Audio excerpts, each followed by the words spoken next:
All right. Good afternoon, everybody. My name is Mark with the Chamber of Commerce in Mount Juliet. Thanks for joining us for Coffee with a Candidate. I want to make a note that this is being recorded in the hopes that we can help you share this information with those who might not be able to tune in right now. This entire program is intended to help inform our local businesses and interested voters about some of the challenges and opportunities facing our community and what our candidates for city commission feel like are some of the ways they'd like to see us meet those challenges and take advantage of those opportunities. And with us right now is Tommy Hibbett, and he is running for Mount Juliet City Commission District 3. And thank you for joining us today for Coffee with a Candidate. Good morning, Tommy. Hey, Mark. And first of all, let me welcome you to the Hill. I don't know if you've been here. I hope you have. Yes, sir. Okay. And I hope that you're coming next Halloween night. I hope you're coming Halloween night. It's going to be a humdinger. Anybody that's in town is going to be there. It's going to be great. So I hope Halloween on the Hill. Well, it's a ball game. Oh, that's right. Mount Juliet and That's Green right. Hill. Yeah. Forgot about that. The big football, both undefeated. It's going to be great. Both undefeated right now, That's correct? Right. That's right. Yeah. Well, that's that'll be the game of the year. Is it going to be on TV? I don't know. But let me just say, Coach Perry at Mount Juliet, Coach Crouch at Green Hill. Having said that, Coach Gentry at Lebanon, Wilson County is just loaded with great head football coaches and good men too. And good men. Yeah. Good men. So, well, hey, why don't you take a minute, give us a brief introduction about yourself, and then we'll get to a little Q&A. Sure. I'm Tommy Hibbett. And Mark, if you've ever talked to an idiot before, I know you have now.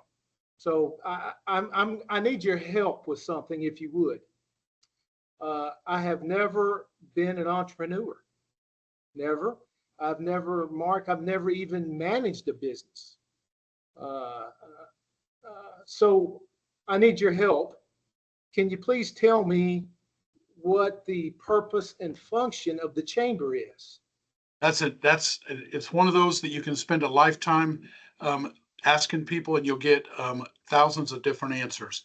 But the Mount Juliet Chamber of Commerce, we're here for one purpose, really. We do a lot of different things, but one thing that we do every single day is try to create an environment where people will risk their capital in the hopes of making a profit. And that's not the greed profit. It's so that we can have a prosperous community. When your businesses are prosperous, you have things like the money to buy and to build a new Green Hill High School, to build yet another elementary school coming out of the ground next fall out off of a double log cabin road, another Gladeville Elementary, fire trucks, police cars, parks, greenways, the monument clock over here, the new memorial wall that they're putting in. All of those things cost a lot of money. And if you don't have your businesses prosperous, they can't employ people. The churches won't have the support. The schools can't get the funding. Your other nonprofits will suffer. And you'll be this hamster in a wheel of a community that just never really realizes their potential. You have a community built on the people, on the backs of people like your mom and dad, who I knew personally, both serving as previous mayors, if I'm not mistaken, correct? Yes. And, putting in the sewers. I arrived here in the late 80s as the sewer wars, as people said, hey, we want to be a city, but we're going to need a sewer system. And that at the time, from what I understand, was a real divide, if you will, but you were never going to get to second base if you kept one foot on first. Chambers of commerce have probably been around since the Romans, exchanging commerce for the betterment of the whole group.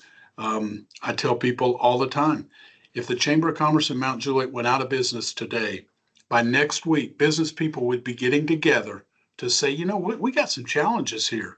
We need to work on this stuff together.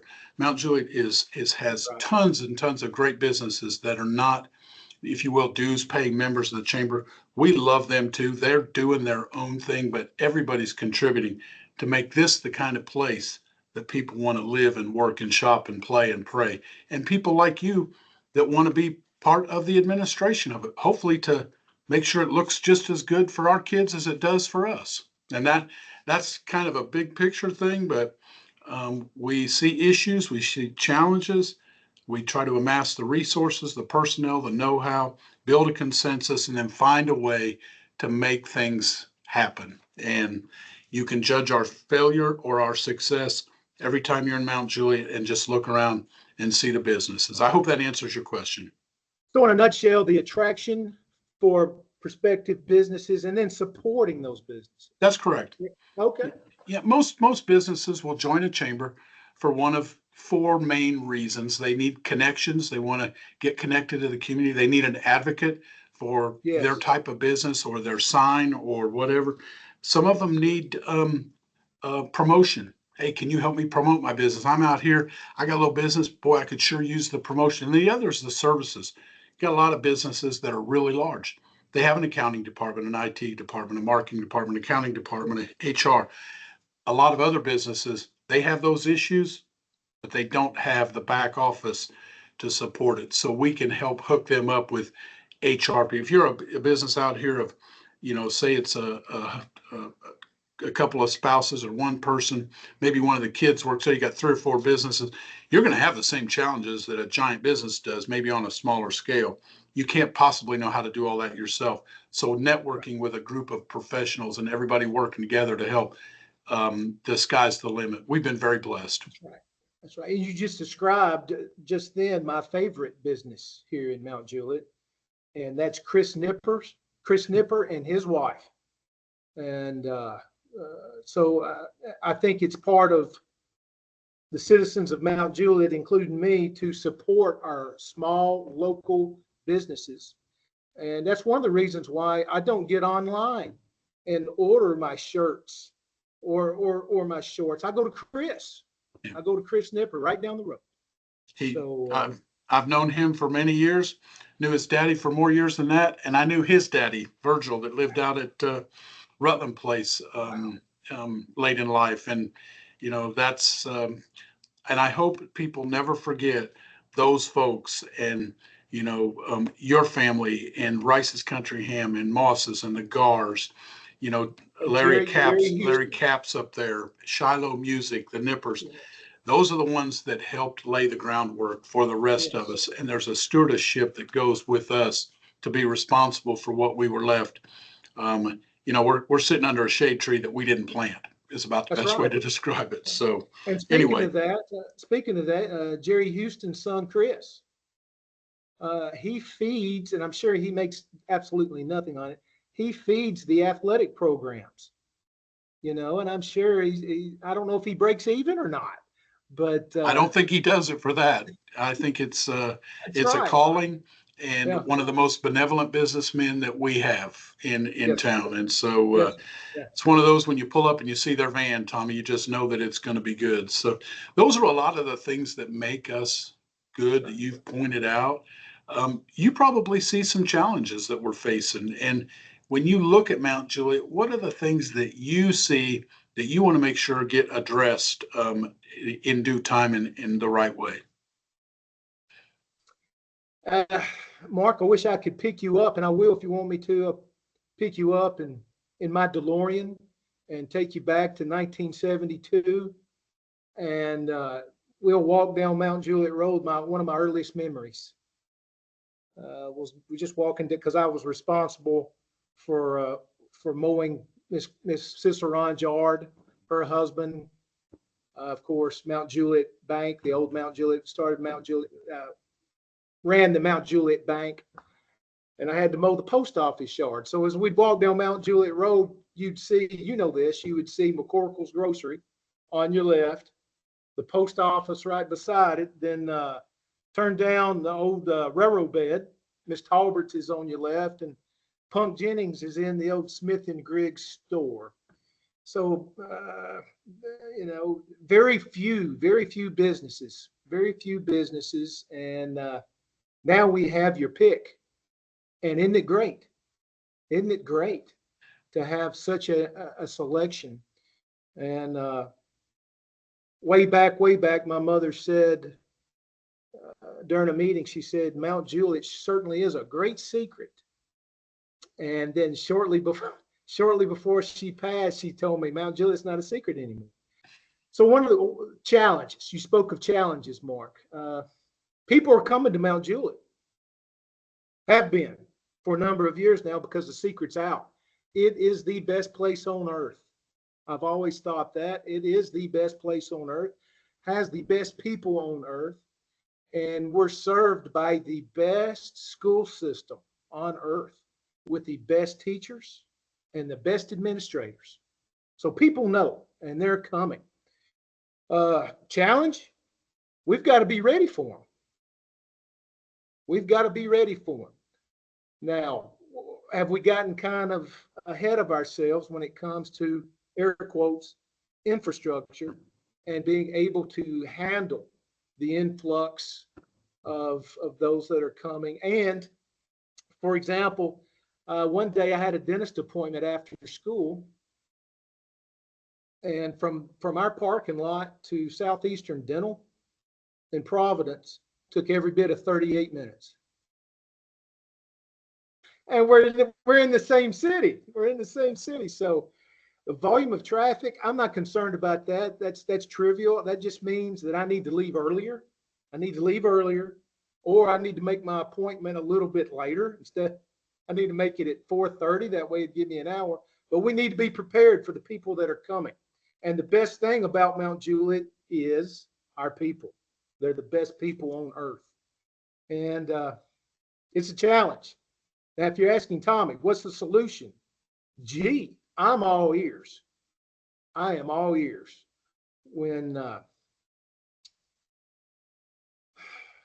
and Mark, I don't know if the answer would be to more development. Should it be, well, we need to make sure we force the developers to fulfill their promises when it comes to the infrastructure of the development that they're creating, and to collateral concerns that they're creating. But I heard from our city attorney that, and I certainly believe her, I haven't been to law school, I certainly believe her that we can't enforce developers or force developers to do anything more than state law mandates. So they can promise us all they want to. They can promise us all they want to. It might be that maybe the word no needs to be used. I'm really concerned about north, at the area north of the old railroad bed. People now call it Division, but the area north of old railroad bed, I'm really concerned about it being overdeveloped. I really am. And you know, I went down by Hibbett Station on the old railroad bed, and I noticed the signs were saying for rent. Well, that's not what it was intended to be in the first place. So when I hear about new townhomes coming in and new houses, and well, gee, that's going to take a lot of consideration, and maybe the word no. So I'm all ears when it comes to any suggestions. Well, that's good. Hey, when you look at our community and you try to imagine 15, 20 years, what do you want to do now? What do you think should be done now to make sure that we hold on to a lot of those things that you just talked about? Like what, Mark? Like Well, what? for example, the things that you talked about, the aesthetics. Now, you know, we have the fire department, we have parks, we have sidewalks. Some of those things, those are what people find appealing. Where do things like that, is that something that you prioritize as well, that falls under maybe quality of life?